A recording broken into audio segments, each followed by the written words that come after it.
জি 24 ঘন্টায় স্বাগত আপনাদের সঙ্গে আমি শুভদীপ। শুরু করছি 10 খবরের বস। আর শুরুতেই যে খবরের দিকে নজর রাখবো, ইমরান খান পাকিস্তানের প্রাক্তন প্রধানমন্ত্রী, পাকিস্তানের জেলে কি খুন ইমরান খান? তার কারণ জল্পনা উস্কে দিচ্ছে একাধিক ঘটনা, বালোচ ও আফগানিস্তানের কয়েকটি পোস্ট। সেই পোস্টে এই ইঙ্গিত, জেলের বাইরে ইমরান খানের বোন এবং পিটিআই সমর্থকদের বিক্ষোভ।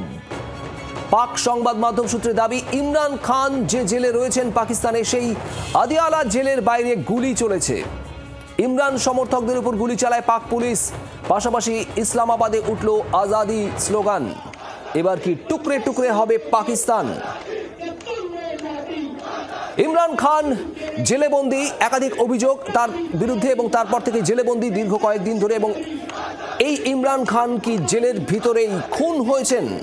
প্রশ্ন উঠছে বড়সড় মাপের। এর আগে মাত্র কদিন আগে ইমরান খানের পরিবার পরিজনদের জেলে গিয়ে ইমরান খানের সঙ্গে দেখা করতে দেওয়া হয়নি। তারপর এই জল্পনা আরো তীব্র হয়।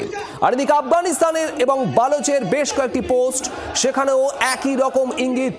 প্রশ্ন উঠছে, ইমরান খান জীবিত না মৃত?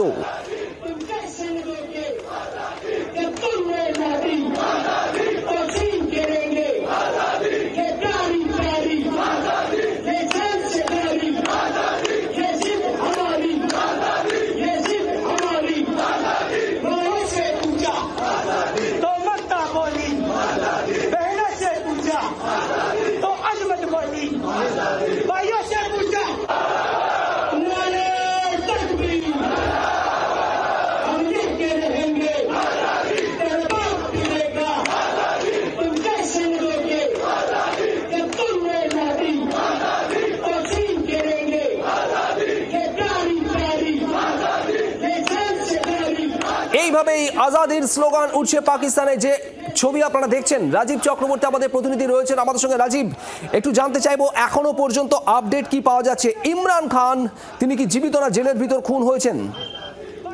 দেখো, এই প্রশ্নটাই ঘোরাফেরা করছে চতুর্দিকে। তার কারণ ইমরান খানকে নিয়ে যে ধোঁয়াশা তৈরি হয়েছে, সেক্ষেত্রে পাকিস্তান সরকার এবং তার জেল কর্তৃপক্ষ তারা একেবারে কুলুপ এঁটে রয়েছে কিন্তু মুখে। এখানে তুমি যদি দেখো যে আফগানিস্তানের একাধিক সংবাদপত্র, একাধিক সংবাদ মাধ্যম, এমনকি পাকিস্তানের ভেতর থেকেও কিন্তু আওয়াজ উঠছে যে রাওয়ালপিন্ডির আদিয়ালা জেলে, যেখানে তাকে গোপনে রাখা হয়েছিল, সেখানে কি তাকে খুন করা হয়েছে। এই প্রশ্নটি কেন উঠছে? তার কারণ ইতিমধ্যেই তার পরিবারের তরফ থেকেও কিন্তু বিষয়টি অভিযোগের আকারে তোলা হচ্ছে। তার কারণ তার যে তিন বোন আলিমা এবং লীরা খান, তারা দেখা করতে গিয়েছিলেন, তাদের সঙ্গে শারীরিক নিগ্রহ করা হয়েছে, তাদের হেনস্থা করা হয়েছে।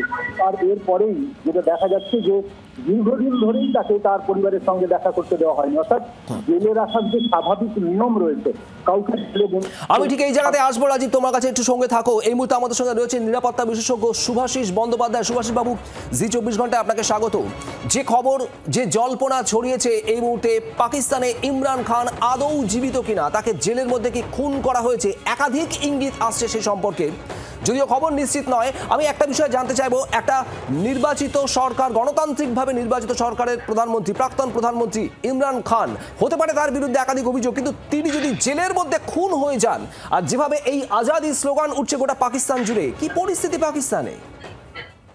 দেখুন, ভারতবর্ষে যখন এই আজাদি স্লোগান গুলো ওঠে, আর ভারতবর্ষে যারা আজাদি স্লোগান তুলছে সেই লোকগুলো বোঝা উচিত যে অ্যাকচুয়াল আজাদি যেখানকার মানে নিজেদের ভার্সন, সেখানকার অ্যাকচুয়াল গণতান্ত্রিক অবস্থানটা কোথায়। ভারতবর্ষের মধ্যে এতটা আমরা লিবারাল একটা পলিটিক্যাল সোসাইটি দেখি, যেখানে একে অপরের অন্য আইডিওলজি থাকলে সেটাকে রেসপেক্ট করি। পাকিস্তানে যেহেতু ইমরান খান লিবারালিজমের কথা বলেছে, যেহেতু ইমরান খান বারংবার ওমান এডুকেশনের কথা বলেছে, যেহেতু ইমরান খান বারংবার ওপেন সোসাইটির কথা বলেছে, সেই জন্য তেহরিকে ইনসাফের এবং তেহরিকে ইনসাফের যে মাইন্ডসেটটাকে আছে, সেটা পাকিস্তান থেকে অ্যাবলিশ করে দেওয়াটা আইএসআই এর একটা অত্যন্ত বড় এজেন্ডা।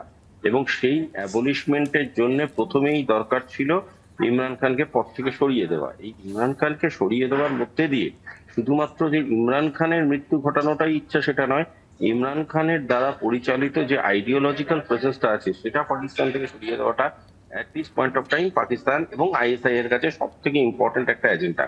এবং তাই জন্যই আমার কোথাও কি একটা মনে হচ্ছে, যেটা আমরা আগেও শুনেছিলাম, যে ইমরান খান শারীরিকভাবে নিগ্রহ হয়েছেন খুব নোংরা ভাবে, সেটা হয়তো এখন গিয়ে বাস্তবায়িত হয়েছে এবং ইমরান খানকে হয়তো আজকের ডেটে হলেও হতে পারে যে সত্যিই তাকে মেরে ফেলা হয়।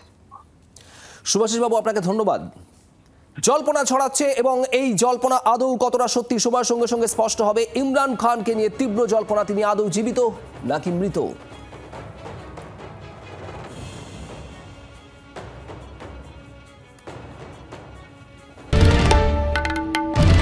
বাংলার আওয়াজ, বাঙালির আবেগ, জি 24 ঘন্টা।